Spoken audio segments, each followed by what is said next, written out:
2, 3, 4. Hello everyone, and welcome to the Power of Music Thinking. My name is John Zorn, and this is the podcast for people with a musical heart and a wicked job. We're looking for stories, insights and tools from the big world of music to inspire leaders and followers to listen, tune, play, and perform in whatever field you're operating.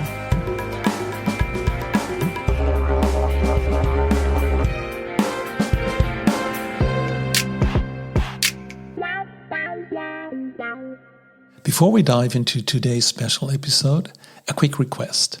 If you get value from this show, the best ways to support us are to follow the podcast, leave a rating or a short comment, and explore everything we offer from our workshops to the full archive of over 65 episodes at musicthinking.com.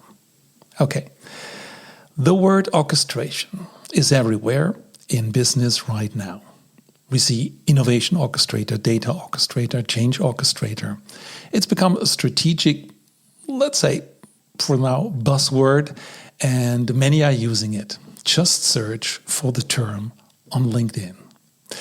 I've mentioned my research on this topic before, and I'm thrilled to share that the full peer-reviewed paper, which I co-authored and presented at the RSD14 conference, Relating Systems Thinking and Design Conference, is now available. You can find the link in the show notes, so it's the full paper. But to bring this idea to life, I wanted to try an experiment. I used AI, specifically NotebookLM, to take the core concepts from our paper and turn them into a conversation, as if it were a podcast itself. So, what you're about to hear is a 16-minute audio piece created by AI that explores what a musical orchestrator actually does and how this music thinking relates to business, all based on our research.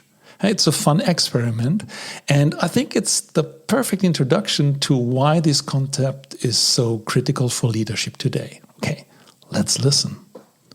Okay, you guys, now it's your turn. Okay, if you spend any time at all looking at job descriptions these days, especially for those big, high-level strategic roles. Yeah. Transformation, design, network management. Exactly.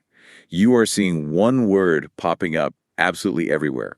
Orchestration. It really is everywhere. Design orchestrator, value network orchestrator. I've seen data orchestrator, innovation orchestrator. It sounds important, doesn't it? Yeah. Very grand. It does. It feels like it jumped, straight from the concert hall into the C-suite. But that's often the problem, right? When a word gets borrowed from a really specific field, like music, and then applied super broadly across completely different contexts, it gets fuzzy, fast. Yeah, it loses its sharpness. So we have to ask, what are people actually talking about when they use orchestration for managing complex business stuff? Mm-hmm. Because when a word gets that popular, it usually means it's become pretty vague. It sounds high level, sure, but the actual how-to, the operational clarity, maybe not so much. So that's our mission for this deep dive. We want to cut through some of that fuzziness. Right. Let's look at what people seem to mean by business orchestration versus what the original musical role actually does. Because, and this is maybe the core insight we found digging into this. Yeah. It feels like we think we're grabbing this perfect, impressive title, but there's a really strong case to be made that maybe, just maybe, we're grabbing the wrong job title entirely. Ooh, okay.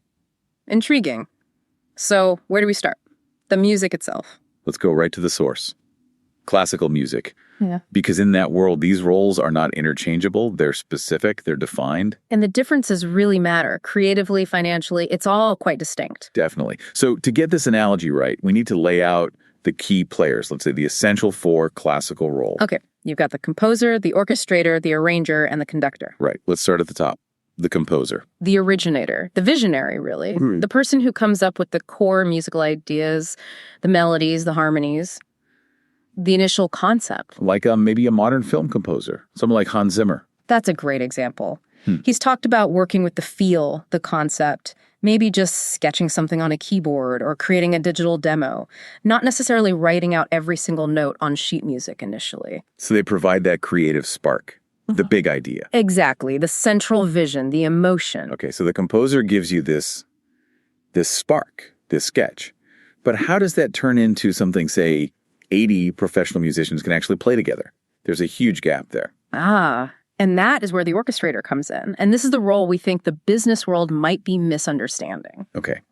So what does the orchestrator do? The orchestrator is the technical expert, the craftsperson. Their job, specifically, is to take that initial sketch, maybe it's just a piano piece or a simple melody line, and translate it into that massive, detailed, complex score for the full orchestra. And it's not just copying notes, right? It's more involved. Oh, much more.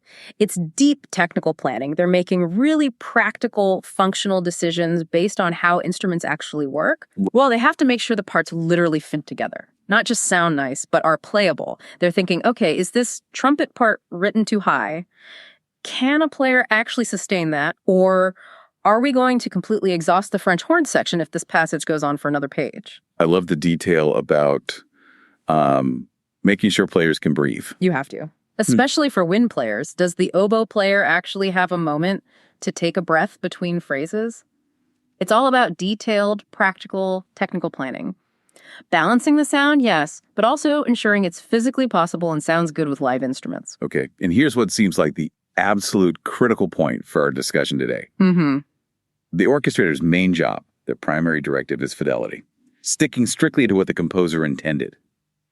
They are not supposed to be adding their own new musical ideas. Precisely. They are planners focused on faithful execution of the original vision. They are not creators in that same sense. And that fidelity requirement, that's what makes them totally different from the next role, the arranger. Completely different. The arranger is the creative adapter. Adapter. So what kind of creative freedom does an arranger have that an orchestrator doesn't? An arranger has permission to really transform the material, fundamentally change it sometimes. Like how? They could take, say, a simple pop song, maybe 3 minutes long, and blow it up into this lush 7-minute orchestral piece.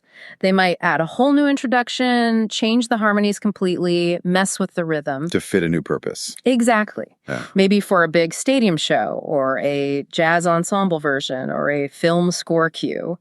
They're adapting it to a new context, and that often involves significant creative input. And that creative input has consequences, right, in terms of ownership? Crucially, yes. In music, that kind of creative adaptation often means the arranger gets partial credit, maybe residuals or royalties, because they've added their own original musical intellectual property. But as the orchestrator, just doing the technical plan. Usually doesn't get that same kind of creative credit or ongoing financial stake. It's often a work-for-hire situation. That difference, technical planning versus creative transformation, is huge when you try to map this onto business roles and value. Okay, that sets up the final role perfectly. Yeah. The conductor. Now, this feels like the person everyone in business thinks they mean when they say orchestrator. Very likely, yes. The conductor is the leader in real time. The one waving the baton. Right. They execute the plan laid out in the score. They manage the musicians, keep everyone together, set the tempo, shape the dynamics, control the energy, and, importantly, solve problems as they happen during the performance. The execution leader. Exactly. So if we boil it down to a simple model, composer is vision, orchestrator is the detailed plan focused on fidelity, arranger is the creative adapter, and conductor is the execution leader. That's a pretty useful simplification, yeah. Yeah. Keeping minor roles can sometimes blur in reality, of course. Someone like Mahler did it all, but conceptually, that breakdown works. Okay, so if that's the breakdown, it leads us right into the core conflict, doesn't it? Seems like it. If the classical orchestrator is all about the technical plan and sticking rigidly to the composer's vision, demanding that fidelity, why on earth is the business world grabbing that specific title? When what they usually need is someone dealing with chaos, right? Someone leading when the plan inevitably breaks or needs to change on the fly. Exactly. The mismatch feels, well, profound. The moment someone in business uses orchestrator, they seem to mean dynamism, leadership, adaptation. We're fundamentally conducting activities, or maybe arranging, but not really orchestrating in the strict musical sense. And there's this brilliant kind of tense analogy from modern film scoring that just nails this frustration. It's called the sample trap. Have you come across this? Oh, yes. It's a classic modern headache. So a composer creates this amazing orchestral mock-up on their computer. Using those incredibly realistic sound libraries. It sounds perfect. Clean, controlled. Almost too perfect. It's the ideal demo of the plan. No human flaws, perfect timing, perfect balance. So the director hears this perfect digital version, falls in love with it, and then what happens when they bring in the very expensive, very human orchestra? Well, that's the trap. They hire these world-class, expressive, live musicians, and then they spend the recording session telling these amazing human players to sound less human. Seriously. Yeah. Can you play it straighter? Make it sound more like the demo. They're essentially asking the live orchestra to mimic the machine because the perfect plan, the demo, has become the goal, and the messy, expressive reality of human musicians is now seen as interference. Wow. The sample trap. Yeah. That's brutal. So if the super detailed project plan is the perfect mock-up, We end up punishing our teams for not being algorithms, for having the very human complexities that make real execution messy. We set this impossible standard based on an artificial plan. that parallel feels incredibly relevant. And it lines up with what you hear when you actually talk to these business orchestrators, right? They aren't describing neat technical planning. Not at all. They talk about wrestling with wicked problems. Wicked problem. Yeah, these huge, messy, complex challenges where the rules are constantly changing, the goalposts keep moving, there's no single right answer, and the initial plan is almost guaranteed to be incomplete or need revision. So the score is basically being rewritten while they're trying to conduct the performance. Sure, pretty much. And the confusion around the title itself is so high. I mean, we found this fascinating detail in one study. Someone actually admitted they used ChatGPT to figure out a single word for all the different high-level things they do. No way! Yes. And the word it suggested, orchestrator. It tells you everything, doesn't it? So a level of, well, conceptual ambiguity. It absolutely does. It confirms people are reaching for a word that sounds important and authoritative, but it doesn't necessarily map cleanly onto the actual day-to-day function. The musical role is about the plan and fidelity. The business role seems to be about improvisation within a constantly shifting system. Okay, so if the real job involves leadership, adaptation, reacting to all this complexity, but the title points to technical planning, Okay. then the label itself is just incomplete. Incomplete is exactly the right word. Because the biggest insight, I think, is that the person doing this business orchestration isn't meant to fill just one of those musical roles. They have to be able to switch between them. Fluidly, all the time, in quick succession sometimes. It's not about picking one role, it's about having the whole set. So it's not really a fixed job title. It's more like a flexible repertoire of positions. And you need the mindset to shift between them. Precisely. Depending on the moment, the phase of the project, the specific challenge, you need to shift your hat. Sometimes you are the composer, setting that initial strategy, the vision. Okay. Then you absolutely need to be the orchestrator for a time, doing the detailed planning, making sure the parts fit together, that it's technically feasible. Makes sense. Then you shift into conductor mode, guiding the day-to-day execution, leading the team, keeping the energy up. And maybe most importantly, You have to know when to be the improviser, or maybe the arranger, knowing when that beautiful, detailed plan needs to be tossed out, or at least radically adapted because reality just intervened. Market changes, competitor moves, internal roadblocks, whatever it is. that ability to shift, to know which role is needed right now, that feels like the real skill. Recognizing it's a repertoire, not just one fixed function. That seems like the most practical takeaway for anyone trying to navigate these really complex roles. And if that's true, if the role demands that kind of fluidity and improvisation, maybe the classical orchestra, with its rigid hierarchy and fixed score, isn't even the best musical analogy anymore. That's a really interesting point. Maybe we should be looking at music models that actually embrace chaos and change more naturally. Like what? What other models are there? Well, think about the modern music producer. Okay. That role feels much more holistic, doesn't it, compared to just one of the classical functions. Totally. A producer often manages, well, everything. Think about the sheer scale of coordination on a huge genre-bending project, like Beyoncé's Renaissance album. Right. The credits on albums like that are enormous. Exactly. That album listed something like over 100 songwriters, engineers, producers. The producer's job is incredibly holistic. They're managing the creative vision, sure, but also the technical side, the budget, the market pressures, the deadlines, and crucially, managing all the different people involved, the artists, the label, the engineers, guest musicians. It's complex stakeholder management. So the producer is kind of the ultimate orchestrator in a way, but responsible for the total outcome, integrating everything, not just translating a plan. Yes, they hold the overall vision, but they are deeply involved in the messy, human, practical reality of actually getting it made and out into the world. Okay, that helps with the scale and the holistic nature. But what about those moments? And every complex project has them, where everything just grinds to a halt.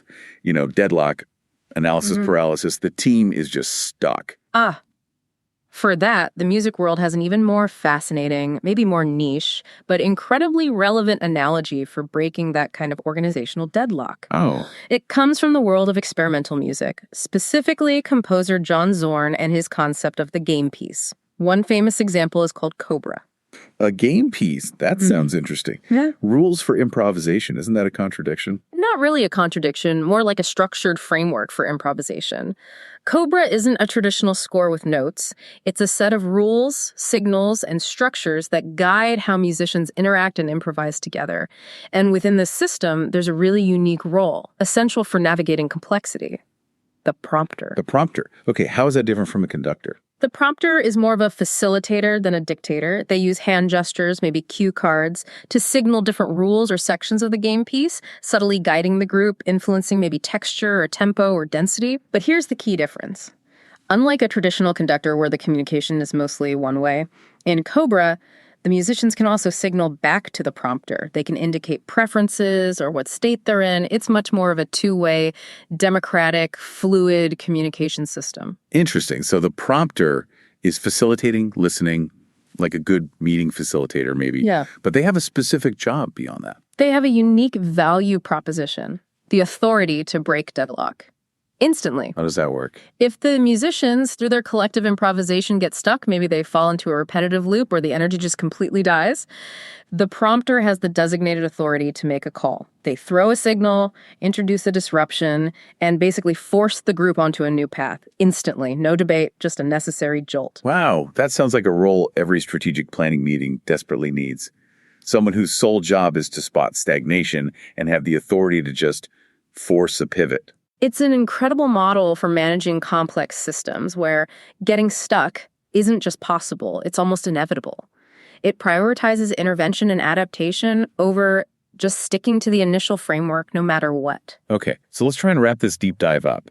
If orchestration in business isn't really about the musical orchestrator's planning role, but it's actually this flexible repertoire. This ability to shift hats, planner, visionary, leader, improviser. Then the real question for you listening to this, probably, what musical position are you defaulting to most often in your own work right now? Yeah. Are you always the conductor? Maybe. Great at executing the task, keeping things moving, but maybe you lack the time or space to step back and be the composer, to set the vision. Or maybe you're a natural arranger, always tweaking, adapting, changing things, which is great, but maybe you struggle when you really need that disciplined, detailed orchestrator focus to make sure the plan is sound. Thinking about which role you naturally lean towards and which ones you might need to consciously step into more often, that feels useful. And maybe here's the final challenge, the final thought to leave you with. What if we stopped just using music as a handy high-level metaphor for work? And started actually using its principles more actively. Exactly. Things like rhythm, harmony, cadence, even understanding constructive dissonance. What if we use those as actual tools to model, analyze, and maybe even intervene in the complex systems we're working within? Now that feels like the practical heart of what something like music thinking could really offer, moving beyond the metaphor to the mechanics. Think about that next time you hit a complex chord. Okay, welcome back. As you just heard, the role of the orchestrator isn't about coming up with new melodies. It's about the high-stakes technical skills of translating a composer's vision into a flawless plan that, for example, 80 different musicians can execute perfectly. Does that sound familiar? As a business leader, you're often the composer. But who in your organization is the orchestrator? Who is ensuring your strategic vision maintains absolutely fidelity as it moves from the boardroom to your team, your customers, and the real world? And who is playing the other roles mentioned? Now, this gap between strategy and execution is where most initiatives fail, because it's not a one-way street. It's the co-creation of multiple musical roles, like in the opera house or on a festival stage. Everything has to work together. And if you're grappling with this is where I can help. I work with leaders and their teams using the music thinking framework and my experience as a creative director and chief design officer as a powerful sounding board and facilitation tool to solve these exact problems. So, if you're interested in taking this conversation from the podcast into your organization, visit musicthinking.com to learn about my leadership facilitation and sounding board sessions. Or if you have a specific question, reach out to me via email now at christoph@musicthinking.com. Happy to orchestrate and jam with you. Thank you so much for listening. I really appreciate this, because listening is one of the top leadership skills, and I feel honored about this. It is my mission to find, create, and share inspirations for meaningful collaboration based on music analogies. If you want to support this, please subscribe to the podcast, give us a rating, or write a review on iTunes or Spotify. And more inspirations can be found on musicthinking.com. We have a blog, and you can download the Music Thinking Framework. And finally, I would love to hear your feedback. And if you need help with a business challenge, please reach out to me via email, podcast@musicthinking.com.